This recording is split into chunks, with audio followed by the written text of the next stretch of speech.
Serial नथ रिश्तों की अग्नि परीक्षा में आर्या कहता है बुआ जी से कि मैं इसे अपनी पत्नी नहीं मानता, ये धोखे की शादी है, मैंने इससे शादी नहीं की है और अपनी मर्जी से तो बिल्कुल नहीं की है। बुआ जी कहती हैं ऐसा नहीं होता है आर्या, और बोलता है मैं जा रहा हूँ, मैं कभी स्वीकार नहीं करूँगा, और उधर से चला जाता है।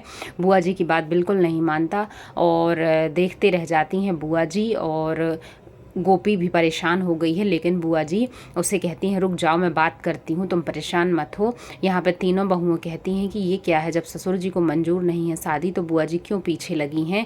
गोपिका सोच रही है कि अब क्या होगा, रोने लगती है बहुत तेज तेज से। और यह हम अपनी बीवी की फ़ोटो के सामने आकर कहता है कि ऐसा क्यों हुआ, मैंने उसे क्यों बचाया। तो बुआ जी पीछे से कहती हैं क्योंकि तुमने उसके साथ 7 फेरे लिए हैं। शादी केवल शादी नहीं होती, जब हम किसी के साथ 7 फेरे लेते हैं तो हमारा बंधन उससे जुड़ जाता है। तू चाहे या ना चाहे, अब तो तेरी शादी उससे हो चुकी है, तुझे निभाना पड़ेगा। वो तेरी पत्नी तो बन गई है, इस घर की बहू मैं उसे बनाऊंगी और मैं उसे देखूंगी कि वह तेरे लायक है या नहीं है। और इधर आती है गोपी के पास, कहती है अब तुम इस घर की बहू हो और मेरे आर्या की पत्नी हो, मेरे लल्ला की पत्नी हो, लेकिन सुनो पत्नी तो तुम हो, उसके पहले तुम उनके जैसे दिखो, तुम सास हो इन तीनों तंत्रा संतरा और मंत्रा की। जाओ कपड़े पहन कर आओ और सास जैसी दिखो। और वह जाती है, कपड़े पहन कर आती है तो बहुत सुंदर लगने लगती है, क्योंकि उसने आर्या की पत्नी की तरह बहुत अच्छे शाही कपड़े पहन लिए हैं। और जैसे ही वह आती है कपड़े पहनकर, सारे लोग उसे देखने लगते हैं,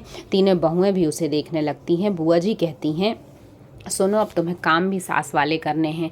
तीनों बहुओं से कहती हैं चलो ये तुम्हारी सासू माँ हैं, इनके पैर छुओ। लेकिन कहती है बुआ जी से कि नहीं, ये तो मुझसे बड़ी हैं। तो बुआ जी कहती हैं भले ही उम्र में बड़ी हैं पर दर्जा तो तुम्हारा बड़ा है, पैर छुओ।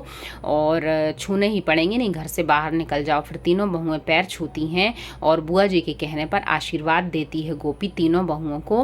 बुआ जी कहती हैं चलो आशीर्वाद दो, तुम सास हो इनकी, अब तुम्हें इन्हें देखना है और इनकी मदद करनी है। गोपी को थोड़ा अजीब लगता है, लेकिन फिर भी वह बुआ जी के कहने पर तीनों बहुओं को आशीर्वाद देती है और खुश भी होती है अंदर ही अंदर कि आखिर मैं इस घर की बहू तो स्वीकार हो ही गई हूँ।